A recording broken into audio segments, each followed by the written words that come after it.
Most of the tricky questions that marketers face, and this may well apply across lots of disciplines, are the product of, they only get asked because there's a void left where the person asking the question doesn't have information that makes them feel satisfied or safe, leaving it in your hands. So questions start to arise.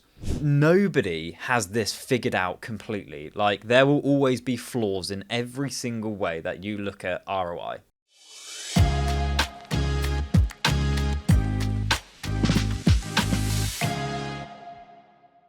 Hi everyone, welcome back to Demand Decoded. Dan here with Phil as usual, and today we're talking about beyond your marketing dashboard, and in particular we're really focusing on ROI. Like, ROI is a kind of topic that comes and goes from marketing. It's never more relevant than at this time of year, I don't think, as well, when marketing is trying to prove the value they've had throughout the entire of, in this case 2025, and how they invest in 2026 and beyond that.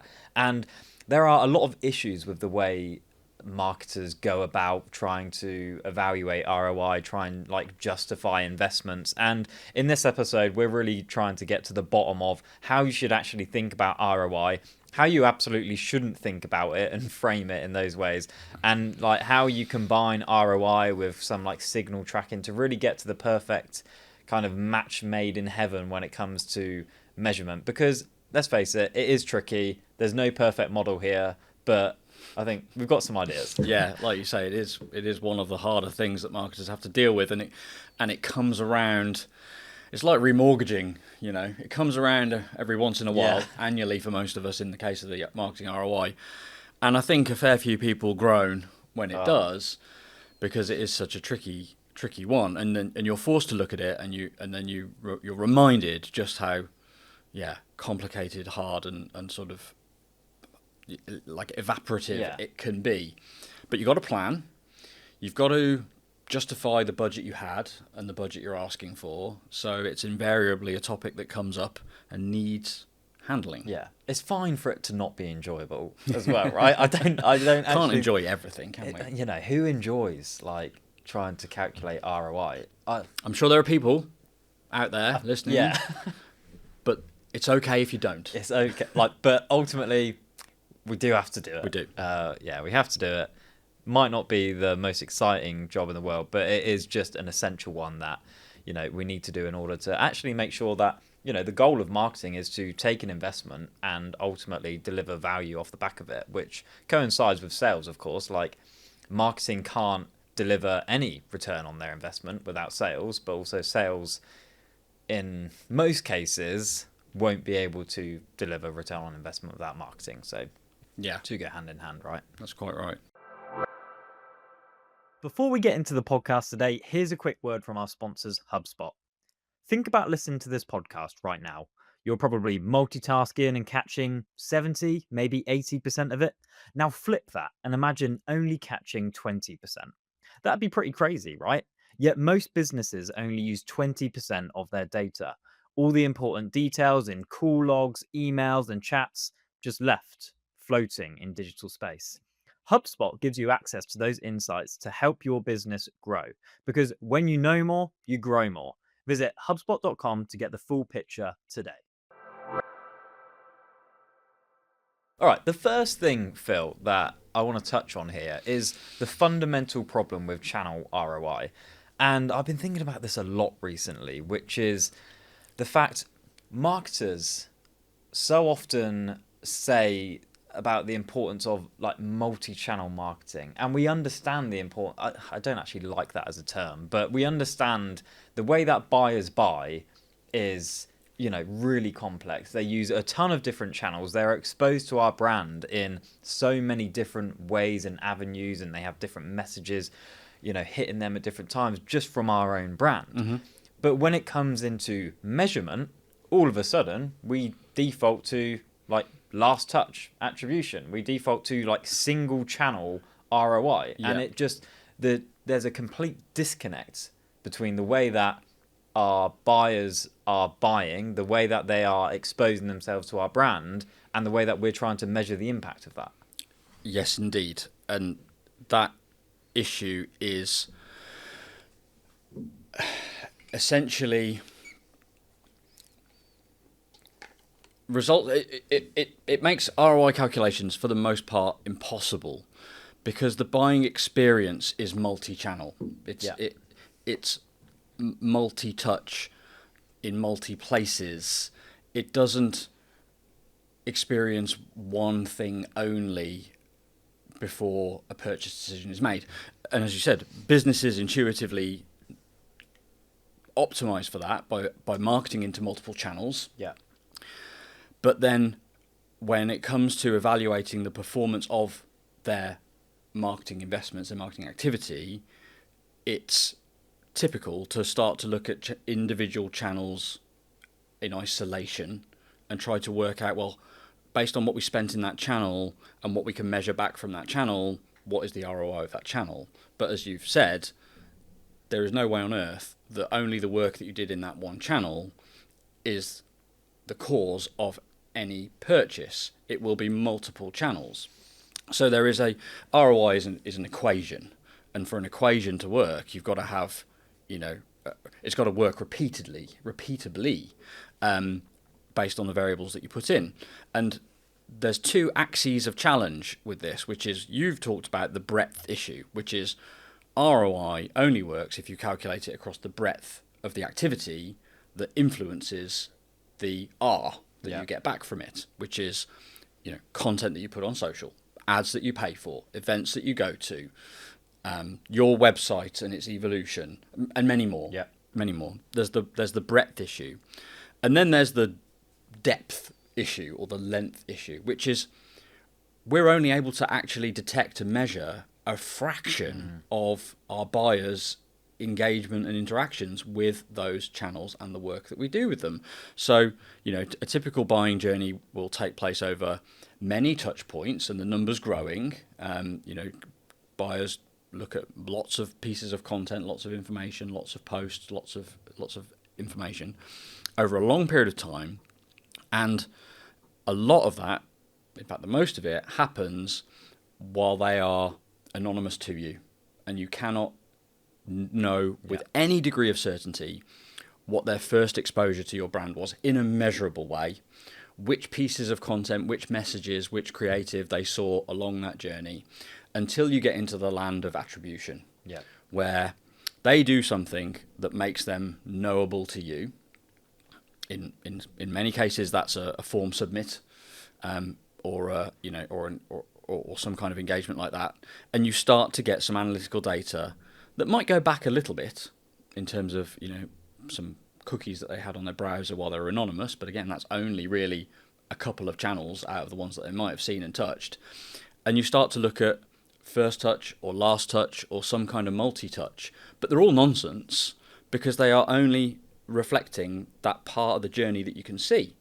So evaluating the return on your investment on a tiny fraction of the overall journey that they've been on in only one of the multiple channels that they've used is not a good equation. And actually, when you think about it, doesn't really tell you anything about how to improve your business results and outcomes from your marketing investment. Yeah. And it's nonsense as a result. Nonsense and incredibly risky to go about deploying your investments down to a measurement that can only, look at 20% of the buying journey, maybe even less of what they're actually exposed to. So now all of a sudden you are, taking that measurement, that attribution as gospel, when in fact your buyers are, having amazing other connections and experiences with your brand that you just simply can't measure in that typical way. And I was just thinking about, why are we asked as marketers to deliver this, this channel ROI back to, finance, for example? And I think it stems in the way that we actually create budgets and the way that we create budget sheets, which is line by line, we will have a line item for this event. We'll have a line item for paid media in this channel. We'll have a line item for this, a line item for that.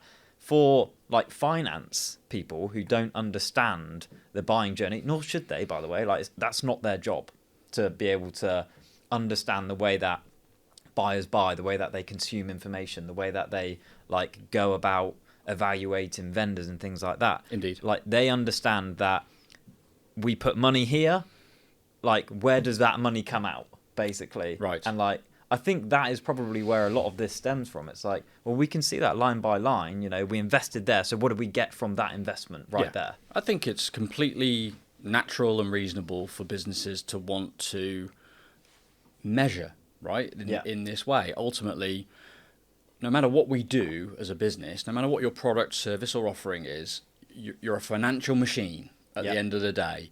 And a successful business, for the most part, is only one that can create profit, meaning you've got to have a handle on your expenditure relative to your income and costs, and so that you're a profitable business, which all drives this thinking and this approach. But unfortunately, doesn't make it work, doesn't make it any more possible or practical in the case of marketing, or rather effective marketing, to be more measurable. And that is a fundamental challenge that, you know, we've obviously lived through an era of significantly increased measurability in marketing. You know, performance marketing rose in popularity very quickly because of its measurability. And for a time, you know, and in the future for sure in other ways too, you know, they had measurability and they had effect.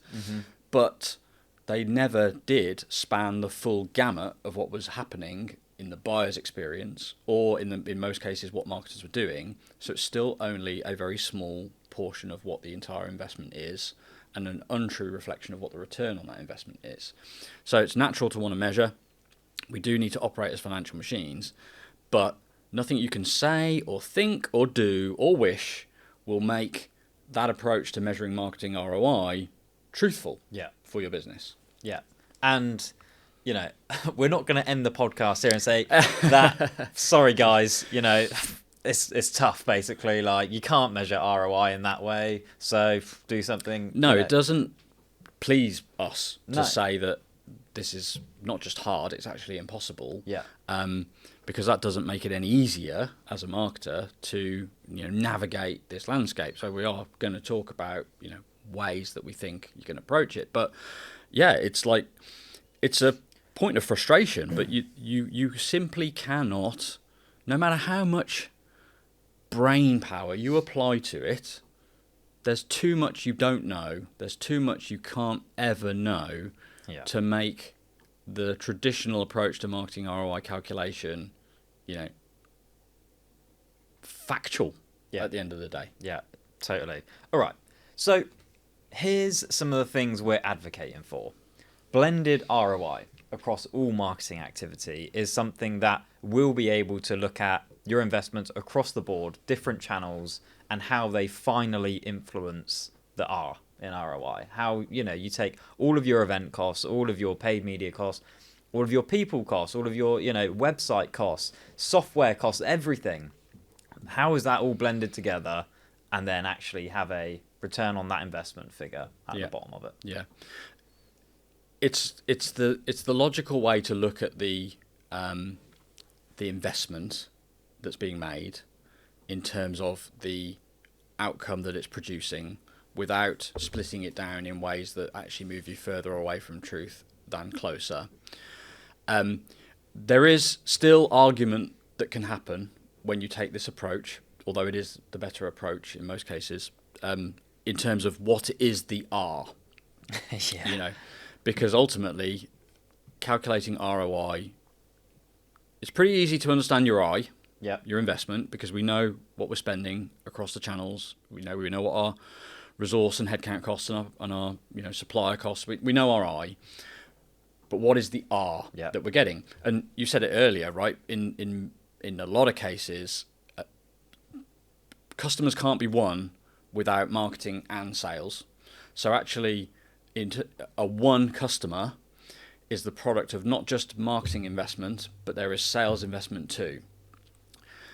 But just as with, you know, we don't know the degree to which this channel influenced the purchase versus that channel, it's very hard, if not impossible, to know to what degree marketing and sales, when they work together, which is what they should do, influences the result. So you're at a junction here, which is you can say, well, you either figure out what your marketing art is, and you agree it internally, and you use it as your North Star for improving marketing effectiveness over time, or you go to the next problem, which is how do we measure marketing and sales ROI as a joint force?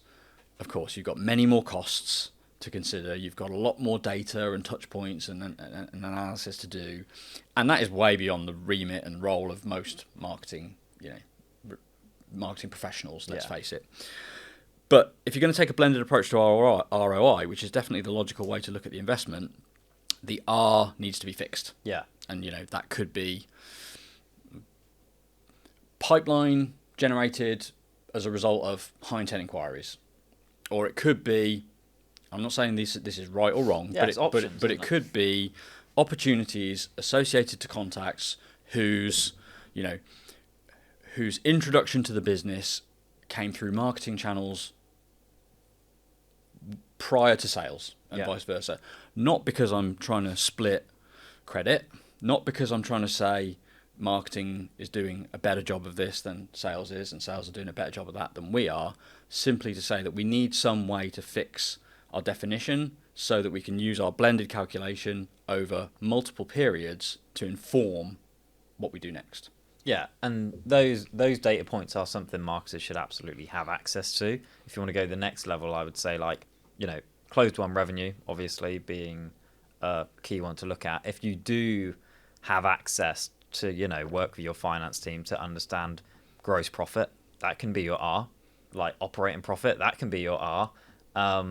So, like you say, as long as it's fixed, as long as you understand what you are measuring the investment on, like the return on, then it's okay. Yeah, absolutely. Because in that example just there, you're saying, closed won revenue. If you take all closed won revenue, that is not a direct, product of the marketing investment. It's the product of other investments too. Yep. But relative to the marketing investment, its number is valuable. Yep. It's very useful. And if you can improve it and drive it up compared to the amount you invest, you're winning. So it's okay to look at those business KPIs, and in many ways a good thing to do, as long as you understand, again, that the return is not solely yours. Yeah. It's the business's relative to your investments. Yeah. Unless you operate like a product-led growth company.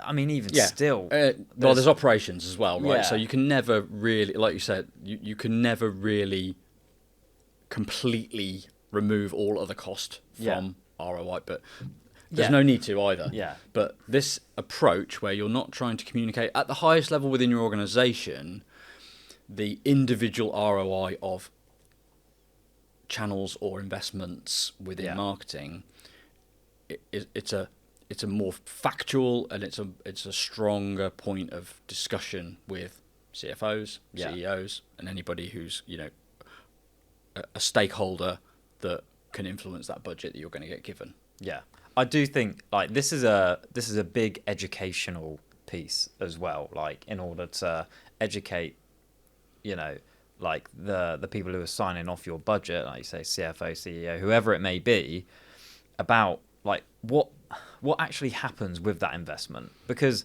it may be that it's all well and good thinking in this way, but if the CFO is still asking for what was the return on that event, ultimately you've got two choices there. You either just don't give it to them and educate them on why you're not doing that. Probably not going to go down well, in most cases. No, they'll most likely they'll think that you're hiding something.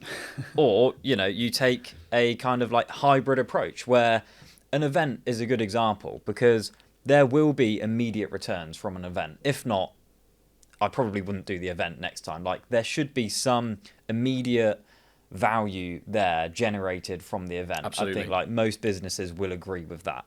But a big proportion of that event, maybe 50% plus, is brand building, exposure in the market, building connections and relationships to people who aren't in market yet, who will be coming into market maybe in 2 years' time. And, you know, we've seen it firsthand, like people who have met us at events, seen us at events like 18 months ago, maybe didn't even come and talk to us. They actually just saw our brand, like saw our message, and then it's like, oh yeah, saw you guys at Inbound 2024. Did you? Like, we're looking in the CRM.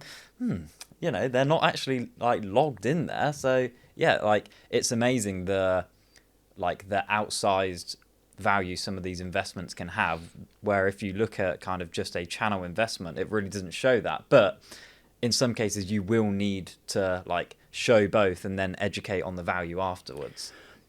Yes, you've said some really interesting things there, which actually hark back to episodes that we did in the past about simply how to think about marketing in terms of the immediate like effect or result of anything you're doing and what data you use to optimize it versus the business impact, you know, further down the purchase process later in the year and so on and so forth. So an event, using the example of an event, you know, has immediate outcomes that typically businesses will be interested in and should want to optimize, as long as those outcomes are still aligned to business KPIs. Of course, There's no point optimizing for nonsense KPIs in a channel, using a channel-based performance indicator if it doesn't correlate with how you think buyers buy ultimately. But then there's the long-term impact, which means that the outcome that you get from the event directly is an important data point, but it's not the return on the investment, fundamentally. Dale Harrison, who very, very clever chap indeed, and talks a lot about this subject, did a great podcast episode where he talked about how, in reality, the cost of anything that you might classify as a brand exercise, and I mean, an event is partly a brand exercise, so it wouldn't be the whole cost of the event, but it would be some of it. And again, you can't actually know how much of it is a brand exercise versus a performance exercise. But nevertheless, the brand part of that investment ought to be distributed across the results of quarters afterwards on a time decay pattern, you know, for the length of time over which it can have an effect on buyers. Problem being, you can't know that. So even if you went to the effort, and the last podcast he did, which, you know, really went into depth on this subject, with the Refine Labs guys, essentially kind of concluded that this sort of like spread the investment over quarters to follow. The conclusion was it's not worth doing, really. You can't do it. You still can't do it accurately, truthfully, well enough, even though it is a better mental model of how that investment plays out, right?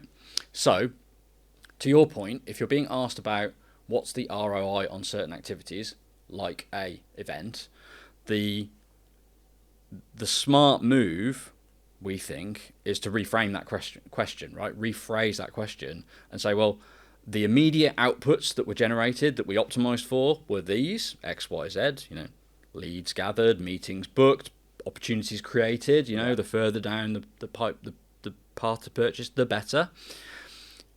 But that's not the ROI. You know, the event was an investment in our whole marketing mix, the ROI of which is this. Exactly. That was perfectly summarized. Perfectly summarized. Great. I don't think we need to spend any more time. No, I just want to hammer home the point that every channel has useful indicators that you can use to optimize their performance as a marketer. And you should, but they shouldn't be confused by you or by your superiors as return on investment indicators. Most businesses don't realize just how much their website is holding them back. VDOT were generating strong demand, but their site just wasn't converting it. We rebuilt their site with their buyers in mind, sharpened the user experience and aligned it to their goals. And within 90 days after launch, high intent conversions increased by 100% and demo requests rose by 14%. That's what happens when your website finally works as hard as your marketing.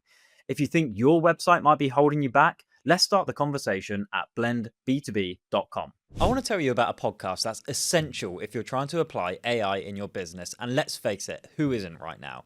The Next Wave, hosted by Matt Wolf and Nathan Lands from the HubSpot Podcast Network. As leading AI creators, they break down the latest tools and technologies into what you can actually use to grow your business. As AI reshapes business operations, Matt and Nathan help you investigate what's worth implementing.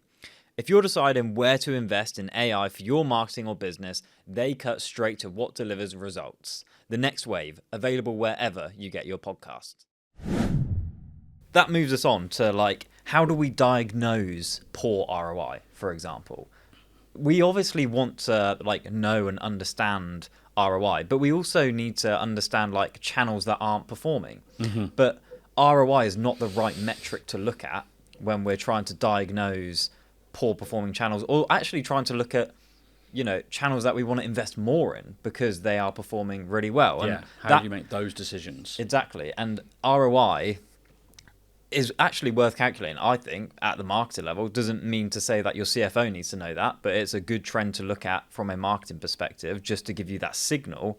But really, you have a whole load of data available to you that can help you diagnose channels that isn't ROI. And you don't necessarily need that return on investment per channel, because as we've just spoken about, it's a farcical number anyway. Mm-hmm. It's actually understanding the efficiency signals of those channels. Are our cost per leads going down in that channel?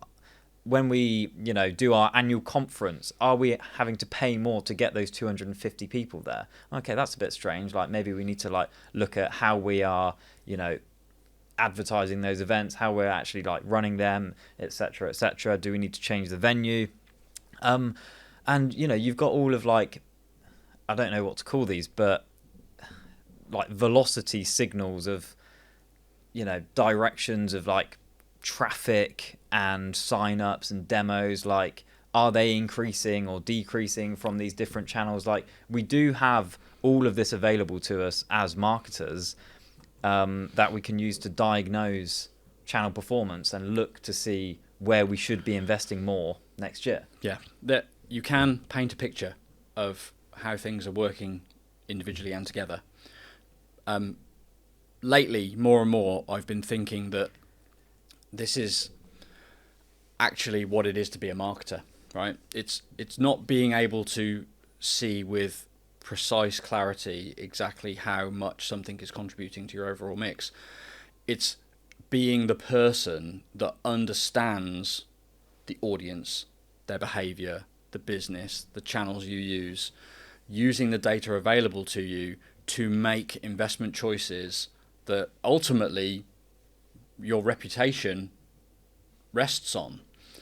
That is being a good marketer in my book, and that's becoming more and more important as buyer behavior is reducing the degree to which traditional performance channel marketing holds up under scrutiny.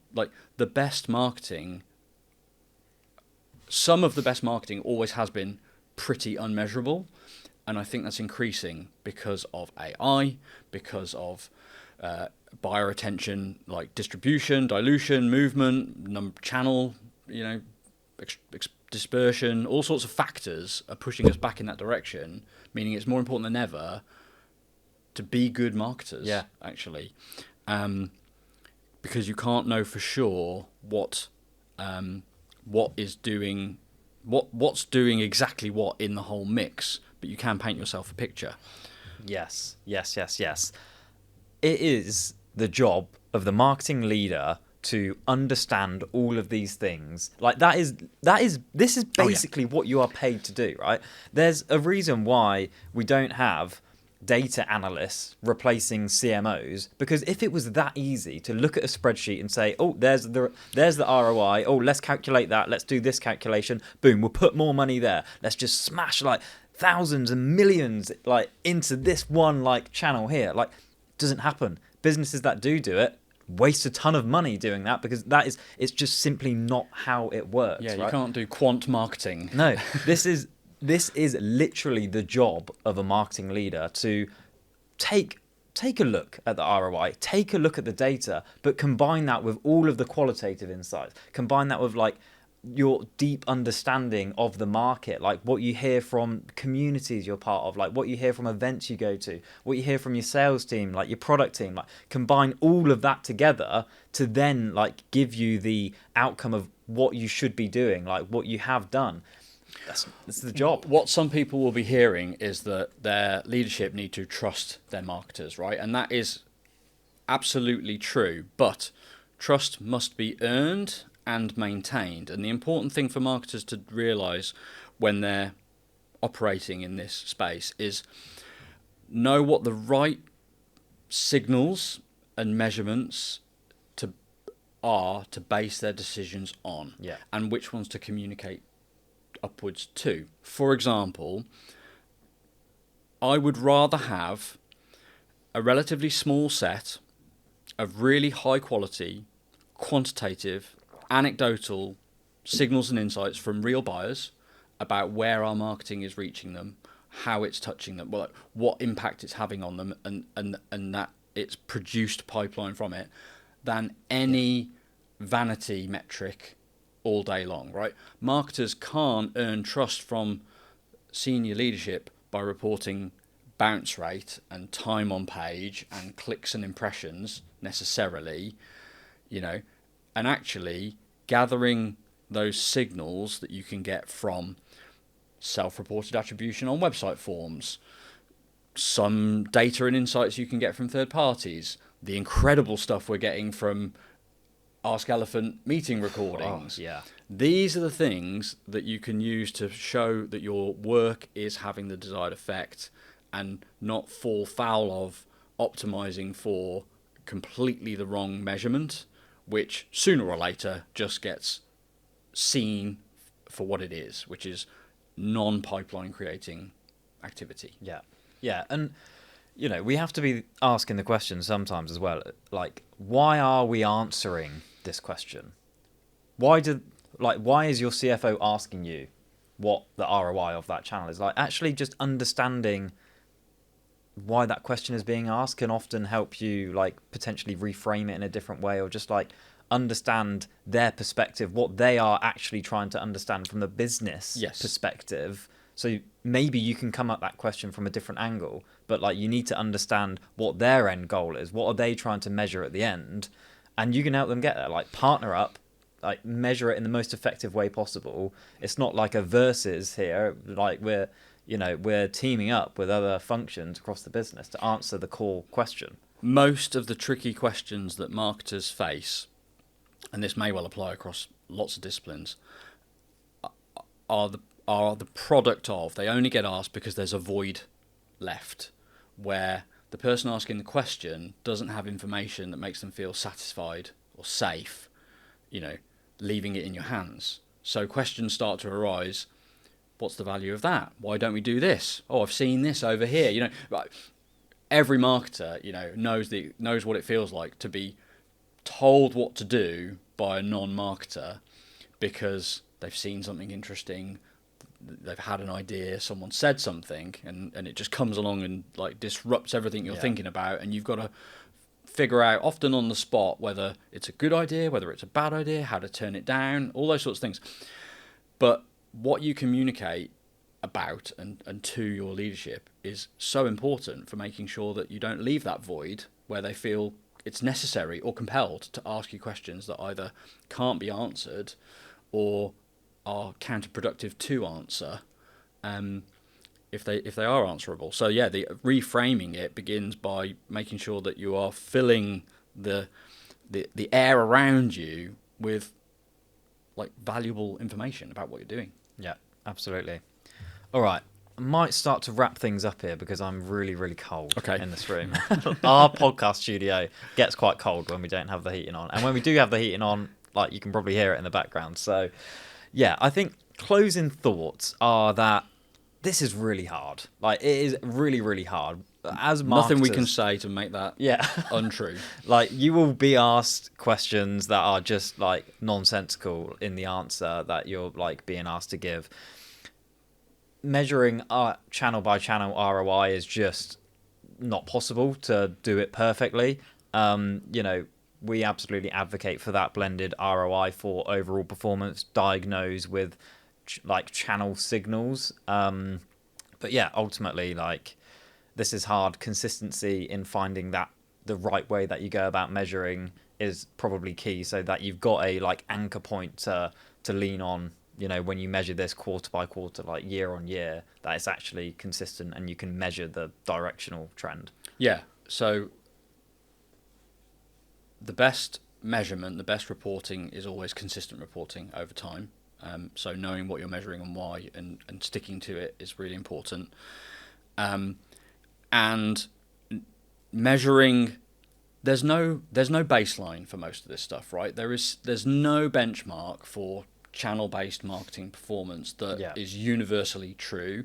The only thing that really matters is your direction of travel relative to what you're investing from where you've come from. Yeah. So looking at the ROI of your marketing, you know, and its direction of travel, looking at the performance of individual investments, sometimes channels, through the right lenses and their direction of travel relative to what you spend on them is, I think, the best way to think about marketing. There's a lot of temptation and a lot of attempts to compare performance here against industry average over here, or what do you think it should be over here? Well, actually, the only thing that matters is how does it compare to the previous period of us? Yeah. Because we're the only thing that matters. Like, our results are our responsibility, and we could be way off an industry average and still be doing great. Yeah. Because there is no such thing as a like single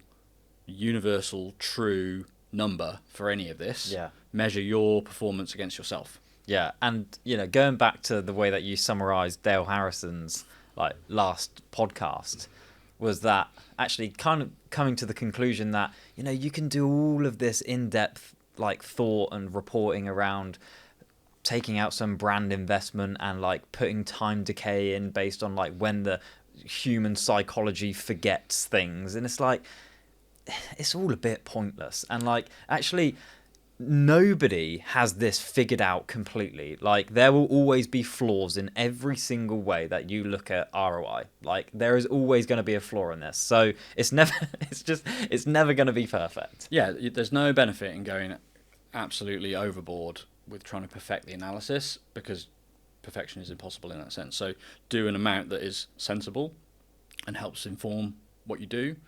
But yeah, like, it's pointless to try to get the ultimate best all-encompassing measurement of ROI, because you'll never know everything. It's impossible to do so. Yeah. But hopefully we gave you some ideas like on how to think about it. Yeah, I think exactly. Hopefully we did. Yeah, because I've realised we've just ended there by saying it's really hard. And it is. Yeah, and it is. But you can also... I have a catchphrase, which is, if you don't like the answer, change the question. And that's probably what marketers need to do here, which is, if you don't like the answer that you're like necessitated to give to a question about ROI, then work with the person to change the question they're asking by providing different information and different context, so that you're asked a question which has a meaningful answer that can be created in a robust way that is trustworthy, trustable by all. Love it. Cool. Right. Let's wrap it up. Let's warm up. Yes. And we will see you next time. Thanks all. This episode of Demand Decoded was brought to you by Blend.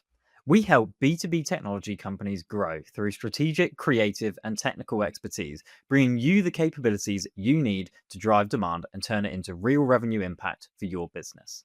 If you enjoyed this episode, follow Demand Decoded on your favorite podcast platform, leave us a quick review, and we'll see you next time with more insight to help you grow.